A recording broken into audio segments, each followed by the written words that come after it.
Bapak Ibu yang dimuliakan Allah Subhanahu wa taala, beberapa hari yang lalu ketika Pak Kusmayadi itu berdiskusi terkait apa yang terjadi apabila seorang imam itu lupa di dalam sholat. Maka dari itu saya ingin di sini saling belajar Bapak Ibu. Kalau saya salah silakan diingatkan. Ini sebenarnya materinya Pak Rahman di kelas 7 dan tidak ada salahnya kita mengulang kembali agar kita menjadi refreshment, khususnya kita adalah imam ya. Kalau yang perempuan mungkin jadi imam dalam kegiatan keputrian, kalau yang laki-laki imam sholat di setiap harinya begitu. Maka dari itu kita saling diskusi di sini. Mungkin ada hal-hal yang memang manusia ini luar biasa. Kita ini sudah sering kali kita dengarkan al-insanu mahalul khotok wan nisyan. Manusia itu tempatnya kesalahan dan juga kelupaan. Dan makanya kita itu dengan keterbatasan ini kita ingat bahwa oh subhanallah, Allah itu maha tidak lupa. Allah itu tidak pernah khilaf ya. Karena dengan kita lupa, kita menjadi seorang hamba yang terus bersyukur atas kealpaan kita ini dan selalu mengingat atas kemahabesaran Allah. Dan yang kedua, ibadah sholat ini ibadah yang bukan main-main ya. Bahkan masalah baris aja diatur secara detil. Masalah sholat itu rukunnya, syaratnya sebelum sholat itu semuanya sudah diatur. Bahkan di dalam pelaksanaannya ini kita lihat banyak sekali kalau karya para ulama yang mendiskusikan terkait sholat itu buku yang sangat tebal-tebal. Maka dari situ kita bisa pahami bahwa sholat ini bukan main-main ya. Makanya perlu kita pahami dan kita harus tahu seluk-beluk dan bagaimana menginternalisasi sholat, karena sholat itu sesuai dengan Al-Quran bisa mencegah kita dari perbuatan keji dan juga mungkar apabila dilakukan dengan khusyuk dan benar. Baik, Bapak Ibu, mungkin yang sering kita alami saat kita menjadi imam itu adalah apabila kita terlupa terkait jumlah bilangan rakaat. Siapa yang di sini tidak pernah lupa dengan jumlah bilangan rakaat? Pasti semuanya pernah. Bahkan Nabi Muhammad SAW dalam sebuah hadis pada saat itu beliau sholat asar. Sholat asar beliau mengimami para jamaah. Waktu setelah sholat asar, orang-orang terbiasa karena salah satu syarat di dalam ibadah sholat berjamaah adalah makmum mengikuti seluruh gerakan imam. Innama ju'ilas sholatu liyu'tamma bih. Jadi sholat berjamaah itu diperintahkan untuk mengikuti seluruh gerakan imam. Ya. Kalau ada seorang makmum itu mendahului atau mengakhiri gerakannya tidak kompak dengan imam, apabila lebih dari satu rukun yang berupa gerakan, itu bisa membatalkan sholat. Misalkan imamnya terlalu cepat atau kita terlalu terlambat saat takbiratul ihram, kita belum baca rukun Fatihah. Kita selesaikan Fatihah, ternyata imamnya sudah ruku. Maka kita nggak boleh terlalu lama. Ya, jangan terlalu lama. Kalau sampai imamnya sami Allahu liman hamidah, tapi kita masih enak-enakan ngelanjutin Fatihah kita, maka sholatnya batal. Tapi kalau kita dengar sami langsung kita ruku, maka nggak batal. Begitu ya. Jadi batasannya adalah apabila melewati tertinggal satu rukun.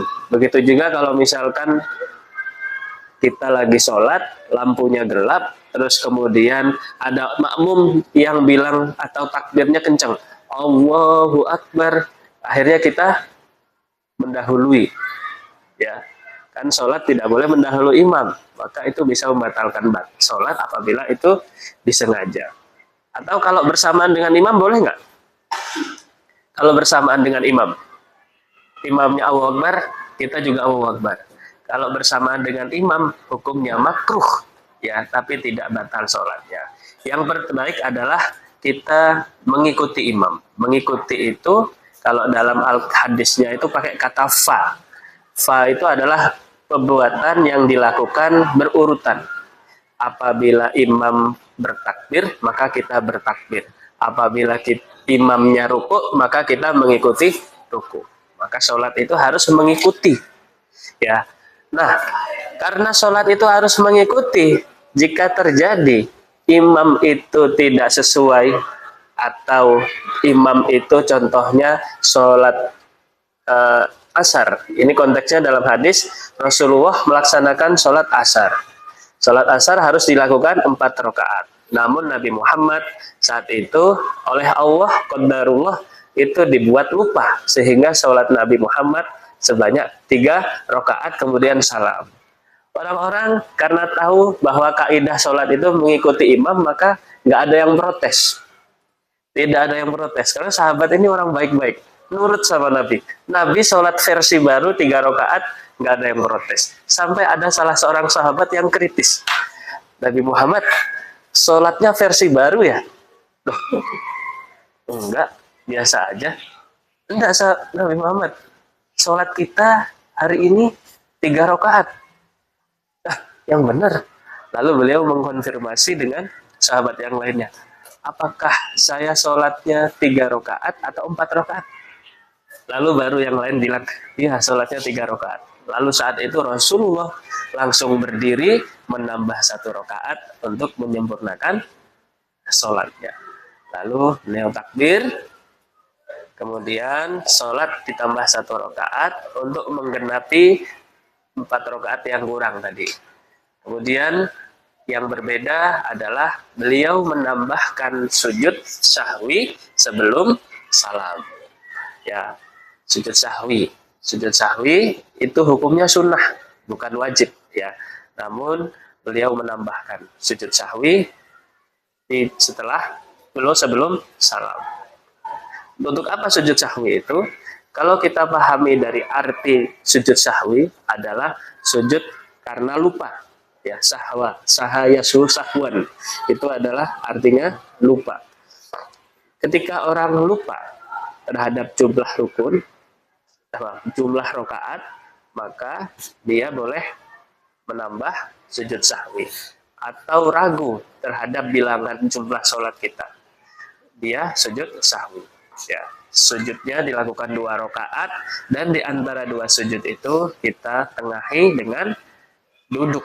Jadi sujudnya 2 kali sujud dengan diantaranya ada duduk untuk membelah atau menandakan dia 2 kali sujud begitu. Lalu duduknya baca apa? Itu ada perbedaan pendapat. Ada yang bilang bim aja, ada yang bilang baca doa Rabbighfirli warhamni wajburni seperti itu.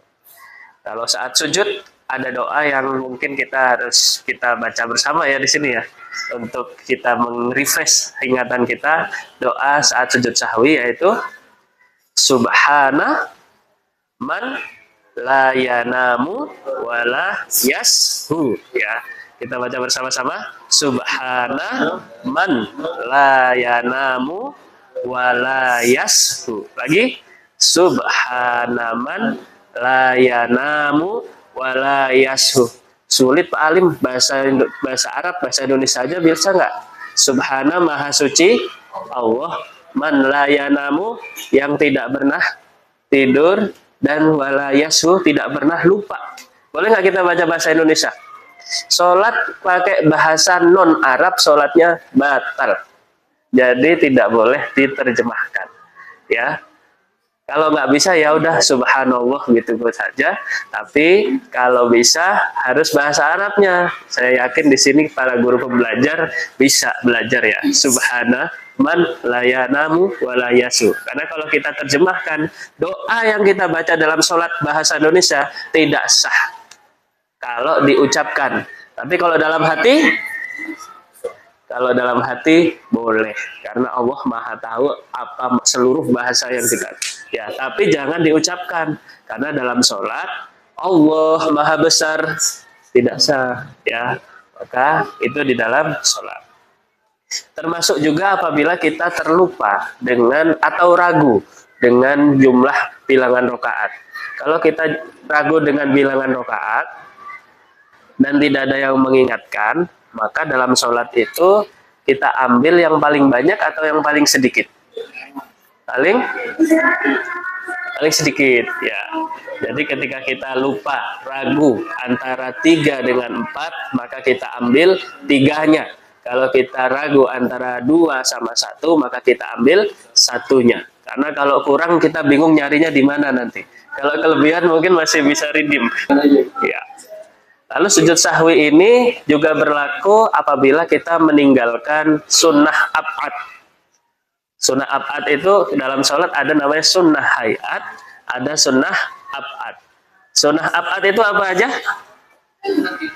Sunnah ab'ad ada, kalau dalam mazhab Syafi'i itu ada duduk tasyahud awal. Tasyahud awal itu wajib atau tidak? Rukun atau tidak? Tasyahud awal. Tasyahud awal itu rukun atau bukan? Nah, ini yang ya, tahiyat awal itu rukun atau bukan? Ya.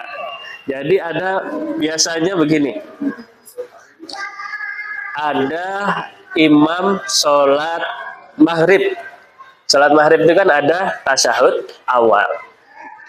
Imamnya lupa tidak tasyahud awal atau sengaja gitu, tidak tasyahud awal. Sehingga makmumnya manggil-manggil, subhanallah. Ya. Karena ada yang bilang subhanallah, yang lain bilang subhanallah juga, subhanallah gitu. Sampai satu masjid ramai subhanallah semua. Karena imamnya diprotes, subhanallah semua. Akhirnya imam yang sudah berdiri begini, karena diprotes sama orang belakang, akhirnya duduk. Karena alasannya belum tasyahud awal. Maka sholatnya imam batal. Kalau imamnya batal berarti semua makmum batal. Karena mengikuti orang yang batal. Harusnya kalau makmumnya mau kayak gitu, ya udah dia pisah dengan imam aja. Kalau memang misalkan saya 30 tahun istiqomah tidak pernah meninggalkan duduk tahiyat awal, baru kali ini ada imam yang nggak tahiyat awal gitu, maka dia niat mufarokoh pisah itu masih bisa. Ya, tapi kalau imamnya sudah duduk, berarti seluruh jamaahnya batal. Kenapa? Karena imamnya itu sudah masuk berdiri, sudah masuk rukun, dan kemudian kembali duduk, itu menambah rukun. Jadi berdirinya 2 kali.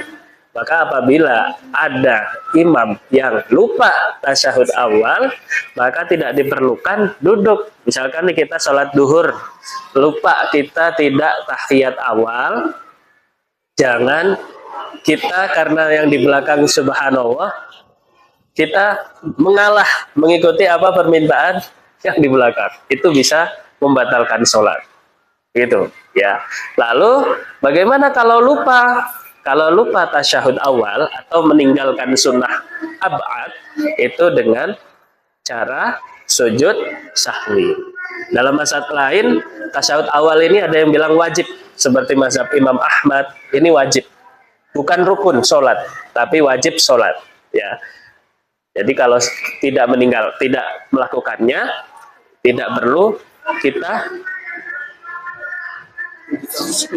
menambah rokaat ataupun kembali lagi begitu.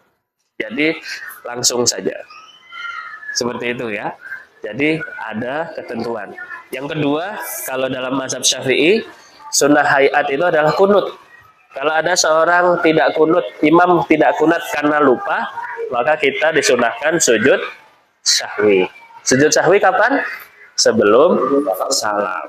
Tapi kalau misalkan kita lupa sujud sahwi, udah salam, boleh nggak kita sujud sahwi?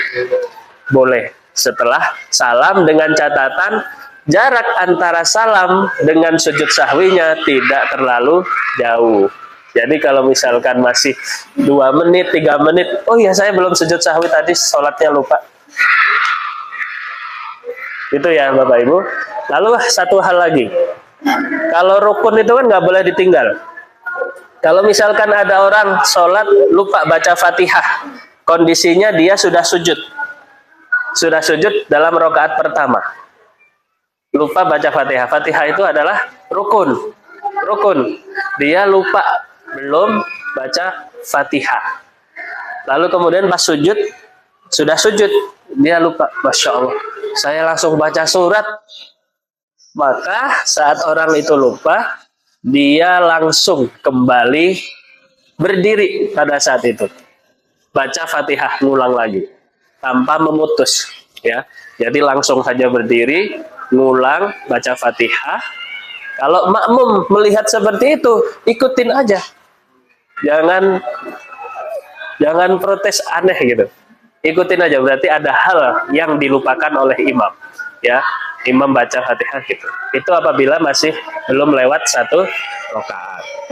Tapi kalau misalkan sudah lewat 1 rakaat, maka Bapak Ibu bisa menambah 1 rakaat lagi menjadi 5 rakaat kalau misalkan sholatnya 4 rakaat untuk menyempurnakan sholat yang tadi Fatihahnya lupa.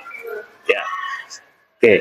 Sebenarnya banyak hal terkait hal-hal yang lupa ini di dalam ibadah sholat.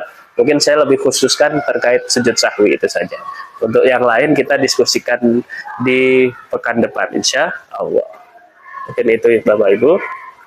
Mohon maaf dan mohon dikoreksi apabila ada kesalahan. Saya akhiri, wassalamualaikum warahmatullahi wabarakatuh.